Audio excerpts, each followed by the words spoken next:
Good morning, Ash Creek Eagles, and happy Thursday, November 20th. All right, you got Mr. St. Germain and Mrs. Crocker bringing you your morning announcements today. If you guys could start by please standing and joining us for the Pledge of Allegiance, followed by our moment of silence. I pledge allegiance to the flag of the United States of America and to the republic for which it stands, one nation, under God, indivisible, with liberty and justice for all. Please be seated.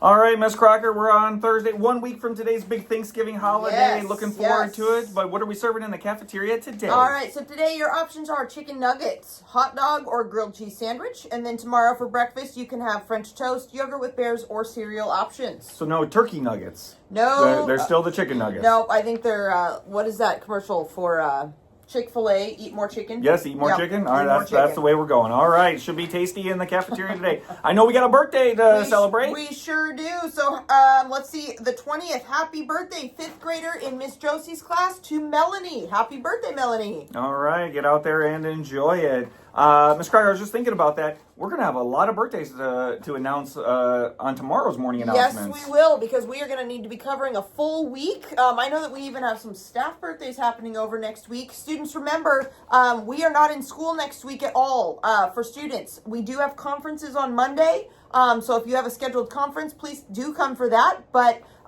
for the most part, everybody has the whole week off. Yeah, I know at the very end of the day yesterday, as we're talking about upcoming events, we announced where we stand with our food drive. Yes. Today's the last day, Yep. so we're not sure where we're at today, but we got some good numbers. So just to recap, like Mr. St. Germain said, today is the final day to bring in food items. They will be collected and counted for a final tally at the end of today. We will announce those final numbers, I think, tomorrow. I think that they have Or to have maybe by those the numbers end of by like today. 11 o'clock today is Okay. like the deadline for bringing stuff in. So we'll get those numbers announced. But if you missed it yesterday, here's the top 5. In 5th place, we've got Miss Schultz's class with 37 items. 4th place, Miss S. Smith's class with 164 items. Well, that's quite the gap. That's a big jump. All 3rd right. place, Miss Bartline's class with 175 items. That's much closer. Yeah. Let's see, 11 items. 2nd place, Miss Chapman's class with 181, even closer yet. And in 1st place, a bit of a gap. Mr. Beam is holding on 5th grade with 227 items. Yeah, so, I say he's holding on. Like, hang in there, kitty. Like, he's barely holding on there with that lead. So he's got about four toes on there. we shall see what happens today. I know there's lots of cans already been coming in the door. Yep. So it's going to be an exciting finish. I saw several bags just sitting in the front office when I walked in this morning. All right. So we've got. Do you want to give us our riddle as we're thinking about things? How did the science teacher freshen her breath? Ooh, I like this one. How did the science teacher freshen her breath? I know. I'm sure it involves some beakers or something. It's the question everybody is asking. That's right, a themselves. Bunsen burner, possibly.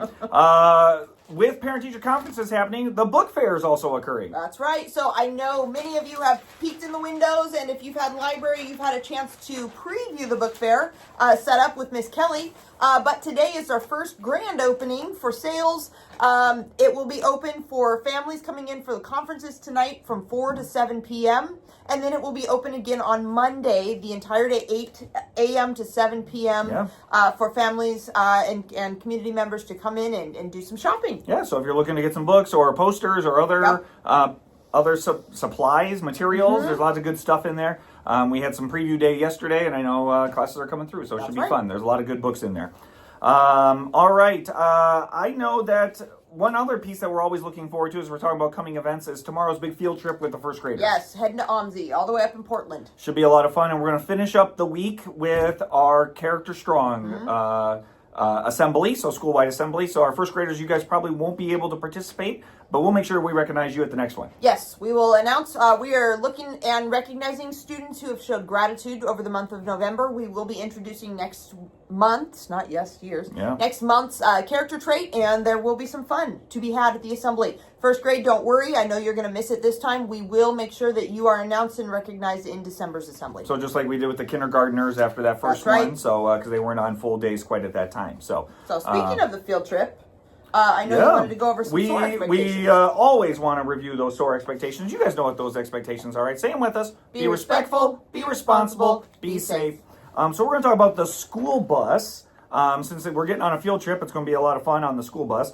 But being respectful on the school bus means that you obey the driver, you have appropriate conversations, and you are accepting. Being responsible means you keep your use appropriate volume, level 1 or 2, and you only bring appropriate items. Being safe means you keep your body and objects to yourself, you stay in your same seat, and you use your seating appropriately. And the big part with using your seating appropriately and staying in your seat means that when the bus stops, you're not getting up and moving around. You're not finding a new seat, a new friend to sit by. And using your seating appropriately means your back is to the back of the bench and your bottom is on the bottom of the bench. What I like to say is seat to seat, back to back. Yep, so make sure that you are using that seating appropriately. We're not standing, we're not on our knees, we're not looking at the seat behind us, on our shoulder, we're not doing and standing on our heads. We're not doing any of those things on the school bus. You are sitting down, facing forward, having a level 1 conversation with the people next to you. That's right. I mean, I don't know how to make it any more clear than that, Ms. Crocker. So yeah. I know our first graders, some of you guys don't ride the bus regularly, but you will be for the field trip, so make sure you have fun. I think the important thing to remember is the bus is a privilege. We want to make it accessible to anyone who is eligible to ride it because it is a wonderful service to get to school, but it is not guaranteed. If we are not using it safely and we are repeatedly not meeting those expectations, we may have to take a break from the bus, which would be really sad. Right, and you'll have to find an alternative way to get to school. Yep. All right, I think that's all of our coming events. Yes. What this day in history? Yep, so speaking of events, events that took place previously, we've got a couple here. So, if you're an avid computer user, kids probably not you, but adults in this building, on this day in history, 1985, Microsoft Windows, the very first version of Microsoft Windows was released. I don't remember that release day. I actually wasn't born yet, but I have used Microsoft 1.0, and I do recall that programming. So this was released in 1985, this day in history. The other thing, there was a couple, this one was interesting. 1820, this day in history in 1820, the American whaling ship called the ACES was attacked and sunk by an 80-ton sperm whale 2,000 miles off the coast of South America.